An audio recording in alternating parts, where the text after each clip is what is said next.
Nakababahala raw ang bersyon ng BBL o ng Bangsamoro Basic Law na isinusulong ng House Ad Hoc Committee ayon kay dating Supreme Court Justice Vicente Mendoza. Marami raw kasing probisyon ang labag sa saligang batas. Nanindigan naman ang Ad Hoc Committee na alinsunod sa batas ang bersyon nila ng BBL. Live mula sa Quezon City, may report si Joseph Morong. Joseph? Jessica, malapit nang sumalang sa salang na yung Bangsamoro Basic Law sa plenary debates sa Kamara. Pero ayon nga sa isang dating Associate Justice ng Korte Suprema, ay marami dun sa mga nakita niyang probisyon sa BBL ay tingin niya ay unconstitutional o lumalabag sa konstitusyon. Dismayado si dating Supreme Court Associate Justice Vicente Mendoza na marami pa rin mga probisyon na labag sa konstitusyon ang nasa panukalang Bangsamoro Basic Law, BBL, na nasa bersyon pa rin ng Kamara. I see here flagrant violation of the Constitution. Tulad na lamang daw ng parlamentaryong forma ng gobyerno ng Bangsamoro Autonomous Region na nakasaad sa orihinal na panukala. Dito, magkasama ang Executive Department at Legislative Assembly. Pero ang inirekomenda ng konstitusyon para sa mga Autonomous Region, dapat magkabukod ang mga ito. There is no check and balance to protect the interests of the people. Pero paniwala ni Ad Hoc Committee Chair on the Bangsamoro na si Congressman Rufus Rodriguez, pinapayagan daw ito ng konstitusyon para sa isang autonomous region. Our Congress is given the power to establish the structure of government, then that is why we have chosen parliamentary system. Dagdag ni Mendoza, hindi nakasaad sa BBL ng Kamara na mahalaga at hindi maihihiwalay na bahagi ng teritoryo ng Pilipinas ang Bangsamoro Autonomous Region. Wala ring nakasaad na sumusumpa ng katapatan o allegiance sa Pilipinas at sa konstitusyon ng Bangsamoro. Parehong meron ito sa batas na nagtatag ng Autonomous Region in Muslim Mindanao. Sinubukan itong ipalagay ni Zamboanga Congressman Celso Lobregat pero natalo siya sa botohan. Kung magkaroon ng question and they claim that they are independent and the case is brought to an international tribunal, they will point to this. No need to put that inseparable and integral because we have mentioned in the preamble that they are within the national sovereignty and within the national territory of the Republic. Tali na. Ngayong linggo, ihahain sa plenaryo ng Kamara ang Bangsamoro Basic Law para pagdebatehan ito dito. Pero mukhang mas mahihirapan ang Bangsamoro Basic Law sa Senado dahil ngayon pa lamang maraming mga senador na nagsasabi na unconstitutional ang marami sa probisyon nito at kulang umano sa konsultasyon. Kanina, hinarap ni Senador Bongbong Marcos isa sa mga komite na nag-aaral sa BBL ang mga taga-sultanato ng Sulu at ibang indigenous peoples group na nagrereklamang hindi man lamang daw sila kinausap ng Office of the Presidential Advisor in the Peace Process o OPAP tungkol sa usapang pangkapayapaan sa Moro Islamic Liberation Front at sa binubuong BBL. How did you imagine that something as important, as far-reaching, as profound as the creation of a Bangsamoro government in Muslim Mindanao could possibly have been successful without including inputs, participation, consultation from all of the sultanates? Itinanggi ito ng OPAP. Sa isang pahayag, sinabi nito na maraming beses nilang kinausap ang mga sultanato sa Mindanao, pati na ang indigenous people sa rehiyon. Si Pangulong Aquino may apela sa Senado. Yung bagong mode of governance dyan, huwag naman natin paabutin ng Enero kung kailan sila mag-uumpisa. Dahil pagdating ng Marso, election ban na. Wala na silang magagawa. Tapos sasabihin ng taong bayan, ay wala pala silbi to. So, tinutulak natin, daanan nila, i-amendahan lang kung dapat amendahan, ipasa, iharap natin sa taong bayan, at magkaroon ng supisente pagkakataon, pakita kung bakit mas mahusay tuminumukha yung sistema nila. Jessica, June 8 to 11 yung mungkahay nitong si Congressman Rodriguez para gawin yung plenary debates sa Kamara at handa raw sila na magsagawa ng mga marathon hearings para maipasa sa bahagi ng Kongreso ang Bangsamoro Basic Law, Jessica. On Justice Mendoza, Joseph, hindi ba naimbitahan siya sa Kongreso during the deliberations? Hindi niya ba naipahayag sa ad hoc committee sa Kongreso at kahit dun sa wherever forum, no? Itong mga concerns niya ngayon?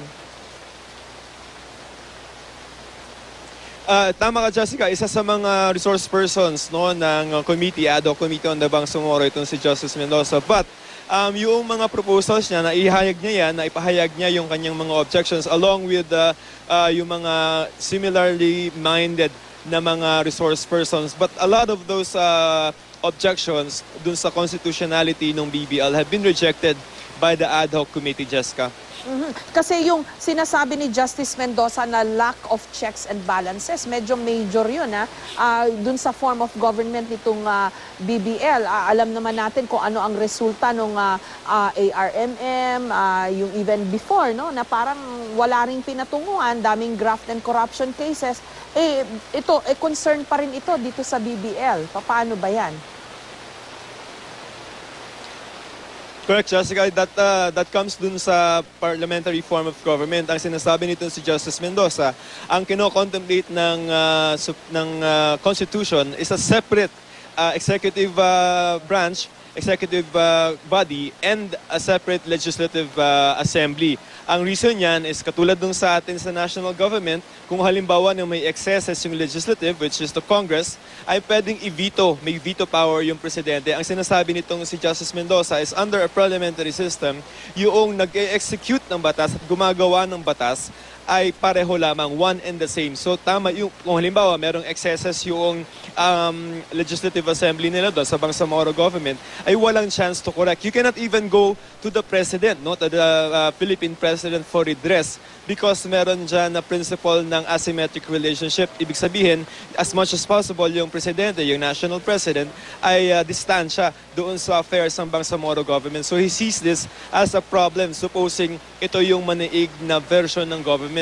But according to Congressman Rodriguez, ay yung parliamentary form ay nasa kapangyarihan ng Kongreso to recommend such form of government for the Bangsamoro, Jessica. If I'm not mistaken, Joseph, that same point was also raised by Senator Miriam Defensor Santiago, di ba? Yung form of government nitong BBL, which brings us to ano kaya ang mangyayari sa Senado pag nandun na ito, doon na pag-uusapan. Kasi matatandaan mo, nung bago nag-umpisa yung BBL deliberations sa House, sinasabi rin medyo may kalabuan, etc.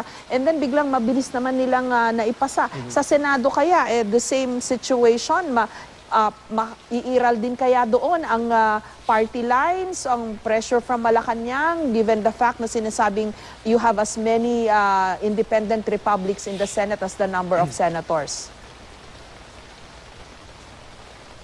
We don't know for sure what's going to happen sa Senate, but we can judge right now kung ano yung sentiment, at least nung dalawa na committee chairs, no, si Senator Marcos and Senator Santiago. As far as the constitutionality of the BBL is concerned, medyo malaki ang problema as far as the two senators are concerned. Ngayon, kung halimbawa magkakaroon ng botohan sa Senado, hindi natin alam kung hawak ng or kung merong number ang administrasyon para magawa yung nangyari din dito sa House. But those are serious allegations of unconstitutionality, but from no less than the two chairs of the committee na nag-aaral ng BBL. So talagang, alam mo, kung titingnan natin itong dalawang chambers natin, yung sa House of Representatives, pwede na nating sabihin, baka ibigay na yan, no, yung BBL. But ang magkakaroon tayo ng problema, magkakaroon ng konting, kumbaga, pagdidelay doon sa proseso ay sa Senate talaga, Jessica, natin nakikita na magkakaroon ng medyo mas mahaba-habang usapan dyan. Kasi ngayon, hindi nagko-commit